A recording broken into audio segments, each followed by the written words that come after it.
Yo, what's up everybody? Just doing another chill manga haul video and sharing some of my thoughts. Hopefully you find that one of these series is worth checking out, maybe catching up on, or just flat out avoiding. But as usual, I get my manga from Right Stuff. Now, if you didn't hear, Right Stuff is now part of Crunchyroll, which might be worrying because if you're on the anime figure subreddit, when anyone mentions Crunchyroll, it's usually about their abysmal packaging, as in basically no packaging besides the box. At least for now, it seems that this acquisition hasn't affected anything and Right Stuff still has great packaging. Anyways, we'll start with the series I'm in the middle of collecting and then move on to the new stuff. So first up we have the 20th volume of Komi-san. The series is like peanut butter and jelly. You know, it's just a quick easy to eat snack. So volume 20 is them going on a ski trip, but I will say the series is kinda losing momentum for me. Originally, it was about Komi trying to make 100 friends while having social anxiety, but now it's becoming just kinda typical rom-com stuff. But you know, at this point, I'm in too deep. I think it's the longest series I have besides Full Metal Alchemist, so I'm gonna try to see it through to the end.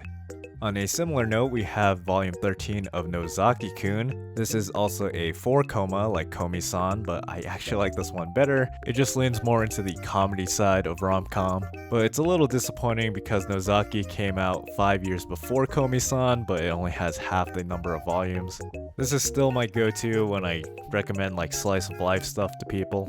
There's also the 2014 anime, though I'm not sure how well that one holds up. Then we got volume 15 of Bakemonogatari, a series that is still enjoyable even if you've already seen the anime. Plus, a lot of the charm is in the dialogue, so you can read it at a slower pace and also appreciate the great art. Now this is pretty crazy, but we have volume 12 of Black Lagoon. The series has been going on for 20 years now, and we're only at volume 12. I don't know if I can recommend this one because things are pretty hazy to me. I mean, volume 10 came out in 2015 and volume 11 in 2020, so I'm gonna have to do some rereading. But I'm gonna keep collecting it just for freaking Revy. But speaking of waifus, next up we have My Dress Up Darling volume 6.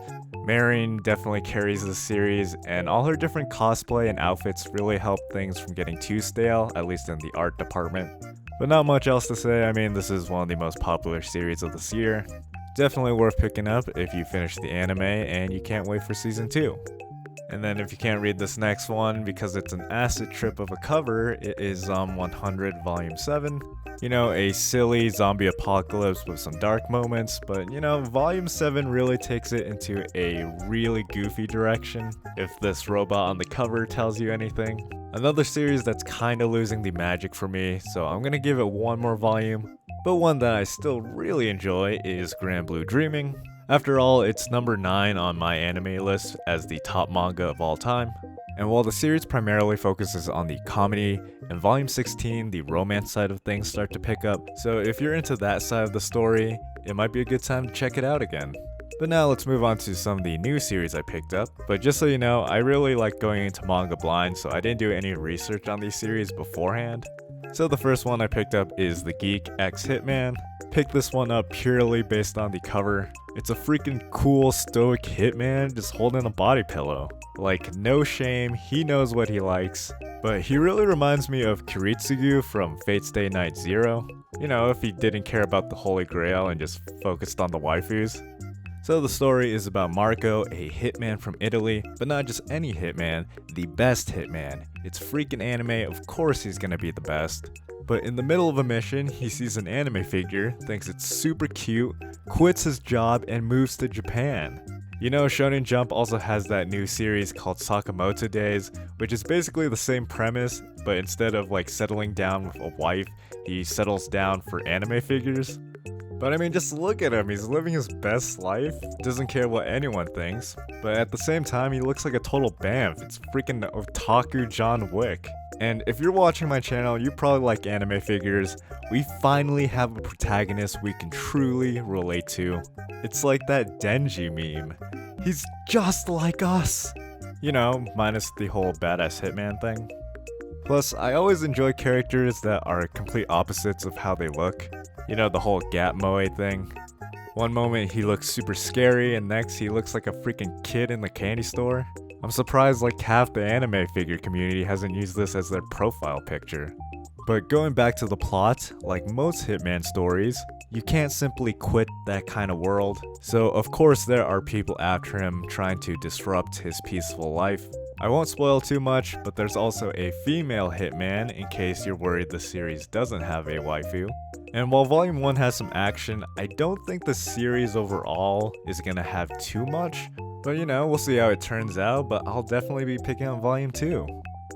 Then we have Rooster Fighter. Obviously there's another word for rooster. And seeing that title, you might think it's an innuendo to something, but no, and it's not even roosters fighting other roosters like the illegal blood sport you might expect, but instead a rooster fighting monsters, like kaiju level monsters. And I gotta say, the first volume's pretty entertaining. It's very stupid, but it's like stupid fun, you know, you just turn your brain off, don't question it, and just like enjoy how ridiculous it is.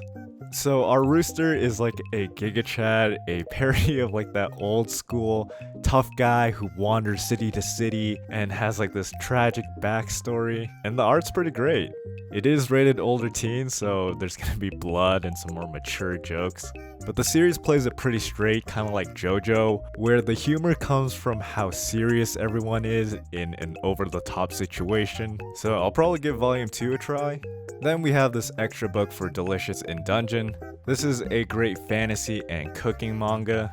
It's about a group of adventurers who try to save someone in a dungeon, and because they're strapped for time, they can't go back for supplies, so they have to survive by eating monsters.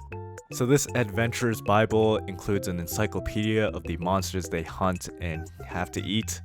It also has some fun extra information and side stories on all the characters. But I stopped collecting the manga because I was really hoping they would make an anime adaptation, and I got my wish granted because in August, they announced that Studio Trigger is gonna do one. Like, how insane is it gonna be that a fantasy cooking series is being made by the people who did Kill la Kill and Promare?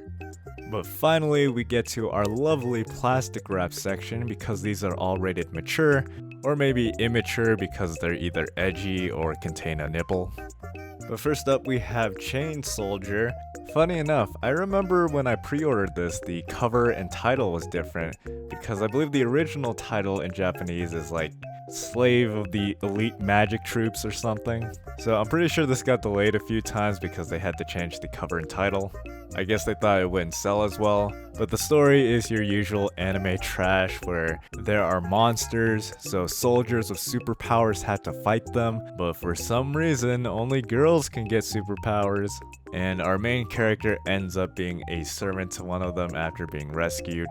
But the reason the series caught my eye is because it's the same author as Akamega Kill, a series that, you know, has a bunch of flaws, but for me it's very nostalgic. A series that just tried to be so edgy. It was like Game of Thrones for anime fans. So I got this hoping it would be like super trashy and gory, but it turns out that this is actually pretty tame outside of, you know, some fan service. Which I didn't find too obnoxious. They actually incorporate it into the plot, and it doesn't feel too shoehorned.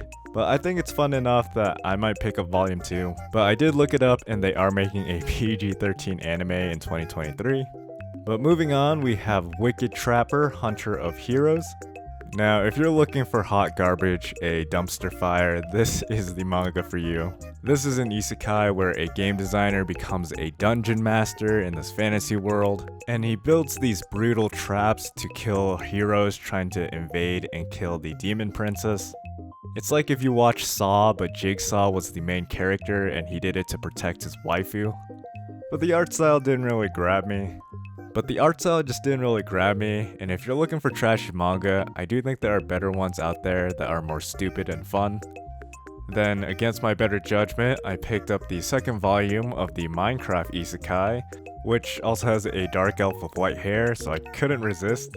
But Volume 2 was just so predictable and didn't do anything interesting. I mean, you have Minecraft powers, but everything they did was just so bland and boring. Like, how ironic is it that they used Minecraft, one of the most creative games, and made such an uninspired fantasy story? At least in the first two volumes. Who knows, maybe it becomes Lord of the Rings in Volume 3 and becomes freaking awesome. But I probably won't get it. And then finally, we have the 4th volume of Please Put Them On, Takamine-san. This kinda has the same problem as Komi-san for me, where the hook is really good, but now it's just becoming like standard rom-com stuff. But if you're a cultured individual, you can at least appreciate the art. In fact, I remember they recently announced they're making a figure of this exact illustration. But yeah, the gimmick is that she can rewind time when she takes off her underwear so she can be perfect. But instead of pushing that idea and really exploring it to its fullest, it just kind of falls back on the typical rom-com tropes and beats. So I'm kind of tempted to just drop this and like follow the artist on Twitter.